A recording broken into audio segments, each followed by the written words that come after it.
അതിർത്തിയിലെ സംഘർഷങ്ങൾക്ക് അയവ് വന്നെങ്കിലും ഇന്ത്യൻ സൈന്യം അതീവ ജാഗ്രത തുടരുന്നു. കിഴക്കൻ ലഡാക്ക് മുതൽ അരുണാചൽ പ്രദേശ് വരെയുള്ള യഥാർത്ഥ നിയന്ത്രണ രേഖയിൽ ചൈന അടിസ്ഥാന സൗകര്യങ്ങൾ വൻതോതിൽ വർദ്ധിപ്പിച്ചതാണ് ഇതിന് കാരണം. റോഡുകൾ, പാലങ്ങൾ, തുരങ്കങ്ങൾ, സൈനിക കേന്ദ്രങ്ങൾ എന്നിവ അതിവേഗം വികസിപ്പിച്ച് വെറും 3 മണിക്കൂറിൽ വൻതോതിൽ സൈനിക വിന്യാസം നടത്താൻ ശേഷിയുള്ള ഒരു സൈനിക ശക്തിയായി ചൈന മാറിയിരിക്കുന്നു. ഇത് ഇന്ത്യക്ക് ഒരു പുതിയ ഭീഷണി ഉയർത്തുന്നു.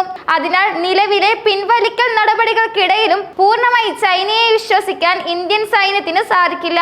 2020 ജൂണിൽ നടന്ന ഗാൽവാൻ സംഘർഷത്തിന് ശേഷം 4 വർഷത്തോളം നീണ്ട സംഘർഷാവസ്ഥയ്ക്കും സൈനിക വിന്യാസങ്ങൾക്കും ശേഷം ഇരു രാജ്യങ്ങളും സൈനികരെ പിൻവലിച്ചു തുടങ്ങിയിട്ടുണ്ട്.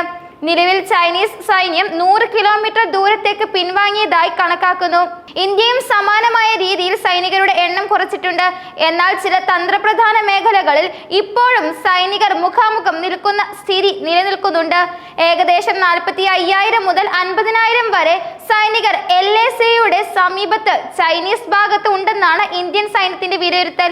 ഇവർക്ക് ടാങ്കുകൾ, പീരങ്കികൾ, കവച വാഹനങ്ങൾ, ഭൂതല വ്യോമ മിസൈലുകൾ എന്നിവയുടെ പിന്തുണയുമുണ്ട്. ഈ സാഹചര്യത്തിൽ ചൈനീസ് സൈന്യം പെട്ടെന്നൊരു മുന്നേറ്റം നടത്തിയാൽ അതിനെ പ്രതിരോധിക്കാൻ ഇന്ത്യക്ക് തയ്യാറെടുപ്പുകൾ ആവശ്യമാണ്. ചൈനീസ് ഭാഗത്ത് സമനിരപ്പായ പ്രദേശങ്ങൾ കൂടുതലായതിനാൽ അതിവേഗം അടിസ്ഥാന സൗകര്യങ്ങൾ വികസിപ്പിക്കാൻ അവർക്ക് കഴിഞ്ഞു. എന്നാൽ ഇന്ത്യയുടെ ഭാഗത്ത് ദുർഘടമായ ഭൂപ്രകൃതിയും കാലാവസ്ഥയും അടിസ്ഥാന സൗകര്യ വികസനത്തിന് വലിയ വെല്ലുവിളികൾ ഉയർത്തുന്നുണ്ട്.